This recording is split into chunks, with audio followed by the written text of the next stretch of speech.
গাজীপুরের শ্রীপুরে মাওনা ফুলবাড়িয়া সড়কে আজ সকালে বিক্ষুব্ধ শ্রমিকরা ক্রাউন এক্সক্লুসিভ ওয়্যার লিমিটেড কোম্পানির ছুটির টাকার দাবিতে সড়ক অবরোধ করে রেখেছে।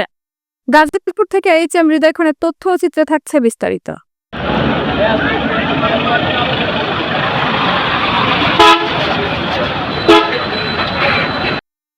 11 ফেব্রুয়ারি মঙ্গলবার ক্রাউন এক্সক্লুসিভ ওয়্যার লিমিটেড কারখানার শ্রমিকরা ছুটির টাকার দাবিতে মাওনা ফুলবাড়ি আঞ্চলিক সড়ক অবরোধ করে রেখেছেন।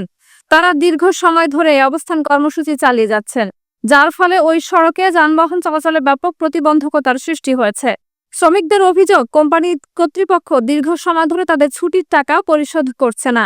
এই বিষয়টি নিয়ে শ্রমিকদের মধ্যে ক্ষোভ সৃষ্টি হয়েছে এবং তারা কাজ বন্ধ করে আন্দোলন শুরু করেছেন।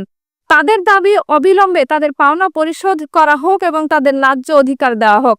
বিক্ষুব্ধ শ্রমিকদের বেশিরভাগই কর্মস্থল থেকে তাদের যথাযথ অধিকার এবং ছুটির টাকা না পাওয়ায় আজ সকালে এই আন্দোলন শুরু করেছেন। তারা রাস্তার উপর বসে প্রতিবাদ জানিয়েছেন। এ ঘটনায় শ্রীপুর মডেল থানার পুলিশ ঘটনাস্থলে পৌঁছে পরিস্থিতি শান্ত করার চেষ্টা করেন। এদিকে সড়ক অবরোধের কারণে মাওনা ফুলবাড়িয়া সড়কে দীর্ঘ 3 ঘন্টা যানবাহন চলাচলে বিঘ্ন ঘটেছে।